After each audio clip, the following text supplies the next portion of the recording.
Alright, legendary family, y'all know what it is. We are still continuing on with the final few episodes of this survival, remakes here. Next up will be Wraith, then Behemoth, and then finally Gorgon here. So we're putting Kraken right back in one of the few environments I've used before. Now I understand some of us wanted the whole Monster Hunter Sea, or probably expected it here, but when it really comes down to it here, and plus, you know what? I'm just going to say this. I am saving the Monster Hunter Sea for my surprise survival video. So, hope you guys enjoy. And, well, we are going to be talking about how Kraken from Evolve would survive in Monster Hunter. And, obviously, we're going to be using the Flooded Forest. And, obviously, the rules are simple. No Elder Dragons in this environment here. Now, if you guys want for scaling, please go check out my Goliath vs. Devil Joe video. And please get a good look at that scaling. Now, as for Kraken and his abilities here, he's obviously the more bioelectric one and is the smartest of the evolved monsters here, being a bit more of a trapper and an AoE dealer. He's actually one of the only few monsters that can fly as well here, so he can use electricity and actually shoot it at even omnidirectional ranges here. So with that being said here, let's actually begin here. Now, environmental suitability has never been something we really cover on this channel, because we always put the monsters in a favorable environment that are pretty much accustomed to them here until I say otherwise. But without further ado, let's actually talk about the first part here, that being food. Now, this is actually going to be simple, and we're just going to kind of skim through some of the lesser monsters, like the Hermitors here. Obviously, the Shogun Centauriors, or the Centaurios in general, things like Bullfango, the Dynamo Hermitors, little ones and stuff like that, or the little Hermitors as I call them here, or little Herms. Then you got Kelbies, you got Slagoffs, you got Garju. All of these creatures, alright, will provide natural nourishment for any young or stage 1 and stage 2 Kraken. However, stage 3s, you know, they get bigger, they get hungrier, they need a bit more meat on those bones. And the funny part about this here is that all the evolved monsters will eat other predators on their planet. The only thing that we know they will not eat is each other, and not sure why, but again, it's kind of nice to know that they do have some unity to the point where they won't eat each other. But starting off this kind of list here, we should really talk about the Great Roggy. Obviously, that is going to be a decent prey item for some of the more adult-like Goliaths here, the adult-like Krakens here as well here. I could actually see them likely just ambushing them or utilizing their bioelectric bombs or their little electric mines or whatever here, and just trapping the Roggy in an area where it can't get away and then just detonating it, just kind of like how Bishaten uses its fruits to attack its opponents here. Kulu Yaku is another one here, and this creature also is on the list. I think it's on every predator's list, which is actually kind of funny here. It's an egg eater. It eats eggs, fruits, nuts, and some plant material as well here. And we know there are fruits in the area due to the sheer fact that Bishaten inhabits these areas more frequently, meaning that their main source or their main substance of fruit is in the area, meaning that Kuliaku is also able to get its substance from the fruits in this area as well here. Next up, we have Azeros. Now, Azeros, being an omnivorous like any other bear, prefers to eat honey, fish, and would likely even scavenge carrion and even hunt the likes of bullfangos and stuff like that there. Honestly, normal bear stuff, right? However, he is a prey animal, unfortunately. He does fall victim to the likes of Zenogres, Rathaloses, and Tiger Rexes, and very possible in the flooded areas, likely Geratodus and even Royal Ludroth as well here. So Kraken's gonna have him for dinner as well. And I actually think I could see him getting ambushed the same way Zenogre does it, when they get so caught up in eating honey that they just leave themselves wide open. Very bad habit for a predator. I'm kind of surprised they're still alive. Next up, we got the Mushroom Diddy himself. Yes, that is going to be his name forever. Look at what that tongue's about to do to that mushroom. You think you safe? Nah, always trying to diddle someone with his tongue. Nah, we not having it here. Pookie is getting eaten. And if it tries to fly away, Kraken's just going to fly at you like, yeah, you know I could do that too, right? Crazy. And then just hit it with lightning and kill it. Now, let's talk about what I think is probably going to be its more common prey item. That being Gyrototis. Now, considering the sheer fact, I do think Kraken will inhabit the more aquatic-like areas of the flooded rainforest. Pretty much the opposite to the Kongs, who would likely inhabit the more, solid land and higher areas or higher altitude areas of the, of the flooded forest here. Kraken's the opposite. He's going to inhabit the more aquatic and floodplain areas. He's going to use them to get around and swim. Now, sure, he'll go onto land, but not as often. And I actually do see, Gyrototis being a main food source for the Krakens here. Even being able to kill them and drag them back to their dens. Or drag them back to their caves here, considering the sheer fact that the flooded forest actually does have a lot of caves around it. So, yeah, they could just simply use that. Next off, I do have Daimyo Hermitaur and Shogun Centaurier. And believe it or not, I think Kraken would definitely be comfortable preying upon these two because of one creature on Evolve. That being the Dune Beetle. You see, the Dune Beetles were basically these desert-dwelling beetles, right? That would they were apex predators, or one of the few apex predators of Evolve, but again were terrified to go against a stage 3 Goliath or any other monster. It did not matter here. And the thing about it is here, I can see Kraken being familiar with these creatures here. And keep in mind as well, as I say with every evolved monster, they're pack hunters. They don't care if you're going to get jumped here. And Kraken's pack hunting, like most octopuses do apparently, which I found very interesting, it's not gonna make a difference, to be kind of honest here. What I do see happening here is that the Dune Beetles, the Carapacians in both Shogun Centaurier and Daimyo Hermitaur are going to rely on their shells a lot. Kraken is going to see that and then coordinate around it. It's very possible that two Krakens would definitely be able to prey upon them and have one restrain the Daimyo and then the other one pull the shell off of it so that they can eat the rest of him. Because again, I don't think they'll be able to eat through the monoblow shell as well, while they do have, keratin piercing and bone crushing jaws.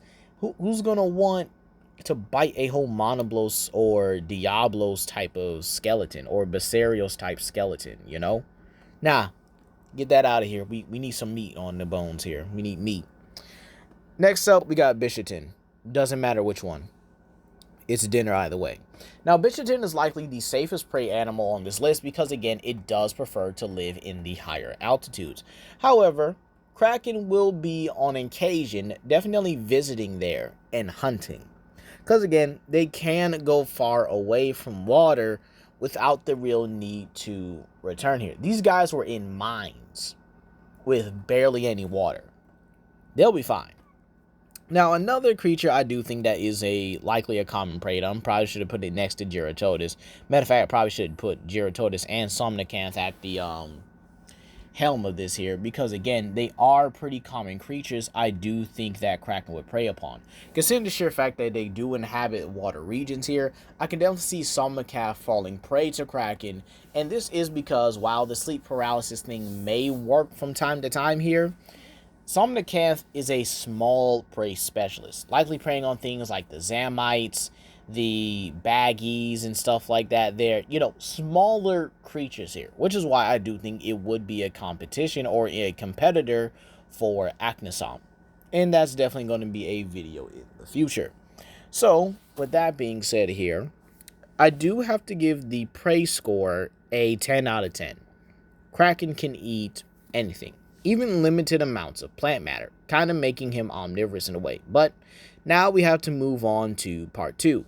Competition. Now, competition for this one, I'm going to do it like I've always done it. I'm going to rank these predators from the least competitive, or pretty much predators that are not going to really affect Kraken directly in terms of like its offspring and territorial disputes, to those that pretty much will affect it here due to their nature here. So without further ado, let's begin. Now, quite surprisingly here, I do think that Anjanath is the least likely to encounter Kraken. I do think they will have encounters, but not frequently here.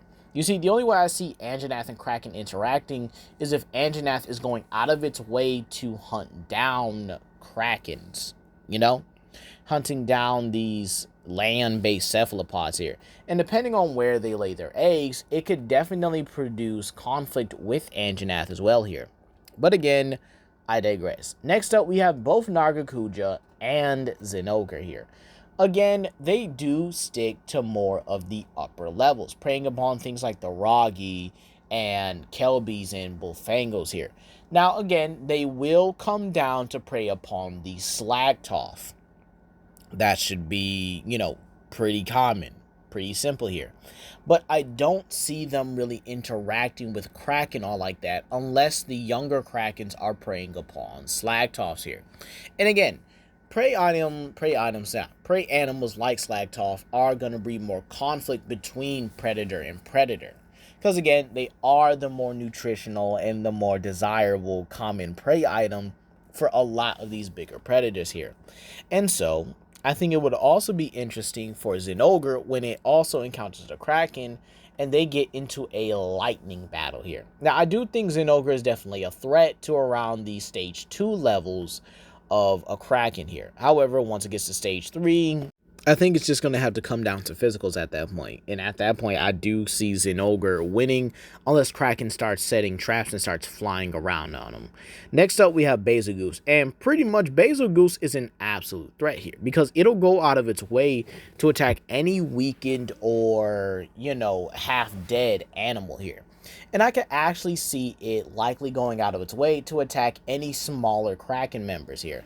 However, considering Krakens, again, I would have to express this about every evolved animal, move in packs here, what's to stop an adult Kraken from not only intervening, but shooting a lightning blast right as Basilgoose's coils or its, scales glow, just detonating them on Basilgoose and then having another meal. Now, Rathen up next, right? Rathen is a very interesting one because I don't see them having competition over prey animals, I see them having competition over territory. Same thing with the likes of Astalos. You see, both of these flying wyverns will be nesting at the higher altitudes here, where their eggs are more safer from the likes of Nargacuja, Zinogre, and, Tobikadachi and stuff like that there. They're much safer here.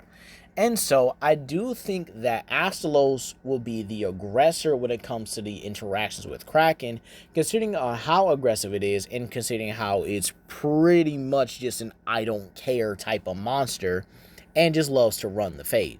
It fights just because it loves to fight here. And overall, I do think both of these monsters are pretty much the only real competition when it comes to the breeding ground rights of Kraken, because again, keep in mind, they also lay eggs. However, we also know evolved monsters lay their eggs over certain distances here, or certain distances between each other. Not sure why, but it's very possible that is just a gameplay mechanic. But if that is the case, this means that they do have confidence that other predators will not touch their eggs. However, in this environment, their eggs would definitely have to be a lot more closer, and they may actually have to resort to building more nests, if you will. Next off, let's talk about the Leviathans. Ludroth, Royal Ludroth, Almadron, and Mizutsune. These guys are the biggest threats, in my opinion, to Kraken. Because, again, they'll be inhabiting more of the watery areas of, the flooded forest here. And again, these Leviathans are more so water-based. They claim their territories and make their nests or their, habitats in the water here. Ludroths are pretty much kings of the coast. Almadrons Almudrons. Almudrons are kings of the deeper waters, while Mizutsune just skates on by. Alright? And again, things like fish, the Garju, and even Geratodus are on the menu for these guys as well here. And so, I think they'll have the most common interactions with Kraken. I just realized how I say that. Common Kraken. But, nevertheless here, I do think the only one that presents a physical challenge is Almudron, due to not only its size and weight, but just to how it is here. It's a very bulky and powerful predator that, in all honesty, in my opinion, deserves more turf wars. That thing is a genuine threat here. Then you have the likes of Mizutsune, who is a more rapid fire and speedy monster, while Ludroth is also just a bulky behemoth in general here. I think these guys are just not only would, prey upon the younger members of the Kraken species here, but would give the adults a very hard time. So with that being said here, I definitely have to give Kraken's competition score a 8 out of 10 here. I think Kraken would definitely have to adapt to the Leviathans more than anything here. Understanding that when it sees Ludroth, it's going to have to make sure the royal one isn't around before picking prey. Then with Almudrons, I think they'll likely give each other a wide berth here, less risking injury. Then you have Mizutsune, who I think would definitely take care to avoid any territories that are marked by the Kraken. Now let's talk about this, right? I understand a lot of people wanted the Monster Hunters C. And again, I will dive into that very soon for my surprise video. And I think you guys will love it here. Because again, maybe you guys can guess what creature I'm going to use for Monster Hunter C. And plus, if we did put Kraken in the Monster Hunter C here, it just wouldn't feel, make him stand out. It wouldn't make him feel special here. He would be just another aquatic to eventually land creature, but again, can adapt to multiple planes that have water and stuff like that, right? Yeah, I don't see a point in doing that, I'm not saying it's a bad thing, but again, I want Kraken to kind of feel special. Plus the competition there with the likes of Baruga Guru. And then I would definitely say it would have predators on that one, such as Cadeus and Lagiacris, as well as Nakarkos, because they are way out of his depth here. But let's talk about something else.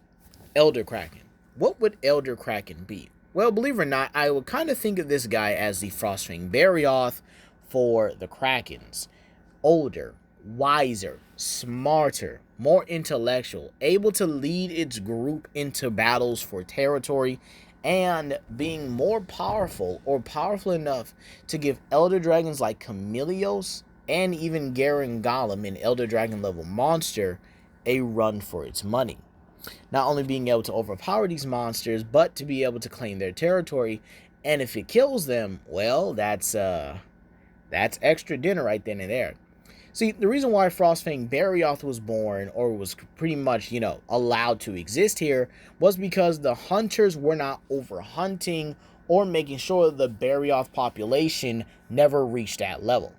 Elder Kraken would be a perfect result of the lack of hunting in the area for a certain species here.